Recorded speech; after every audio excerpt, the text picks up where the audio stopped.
കണ്ണൂർ കതിരൂർ മൂഴിവയലിൽ സ്ഫോടനം. ആക്രിസാധനങ്ങൾ തരം തിരിക്കുന്നതിനിടെയാണ് സ്ഫോടനമുണ്ടായത്. ആസാം സ്വദേശികളായ 3 പേർക്ക് പരിക്കേറ്റു. വിവരങ്ങളുമായി സന്തോഷുണ്ട്. സന്തോഷ്, ഇതുമായി ബന്ധപ്പെട്ട കൂടുതൽ വിവരങ്ങൾ എന്തൊക്കെയാണ്?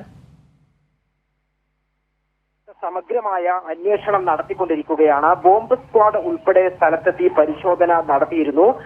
ആക്രി സാധനങ്ങൾ ശേഖരിച്ച് തരംതിരിക്കുന്നതിനിടയിലാണ് കണ്ണൂർ കതിരൂർ മൂഴിവയലിൽ സ്ഫോടനം ഉണ്ടായത്.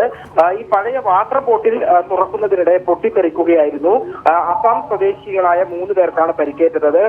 അച്ഛനും 2 മക്കൾക്കുമാണ് പരിക്കേറ്റത്. ആസാം സ്വദേശികളായ ഷഹീദ് അലി, മക്കളായ നുറുദ്ദീൻ, മുത്തലീഖ് എന്നിവർക്കാണ് പരിക്കേറ്റത്. ഷഹീദ് അലിയുടെ കൈക്ക് ഗുരുതരമായി പരിക്കേറ്റിട്ടുണ്ട്. ഷഹീദ് അലിയെ കണ്ണൂർ ഗവൺമെന്റ് മെഡിക്കൽ കോളേജിൽ പ്രവേശിപ്പിച്ചിരിക്കുകയാണ്. മക്കളെ കൂത്തുപറമ്പ് ആശുപത്രിയിൽ നിന്നും പ്രാഥമിക ശുശ്രൂഷകൾ നൽകി തിരിച്ചയച്ചു. കാരണം അവർക്ക് പരിക്ക് ഗുരുതരമല്ല. ഈ വാട്ടർ ബോട്ടിലിൽ ബോംബുണ്ടാക്കി ഒളിച്ചു വെച്ചത് ഈ ആക്രി സാധനങ്ങൾക്കൊപ്പം ഇവർ എടുത്തുകൊണ്ട് വന്നതായിരിക്കാം എന്നാണ് പോലീസ് ഇപ്പോൾ കരുതുന്നത്. അതുകൊണ്ട് തന്നെ ആക്രി സാധനങ്ങൾ ശേഖരിച്ച സ്ഥലങ്ങളുടെ വിവരങ്ങൾ ഉൾപ്പെടെ ശേഖരിക്കുന്നു. ശരി സന്തോഷ്. കണ്ണൂർ കതിരൂർ മൂഴിവയലിൽ സ്ഫോടനം. ആക്രി സാധനങ്ങൾ തരം തിരിക്കുന്നതിനിടെയാണ് സ്ഫോടനമുണ്ടായത്. അസം സ്വദേശികളായ 3 പേർക്ക് പരിക്കേറ്റു. വിവരങ്ങളാണ് സന്തോഷ് നൽകിയത്.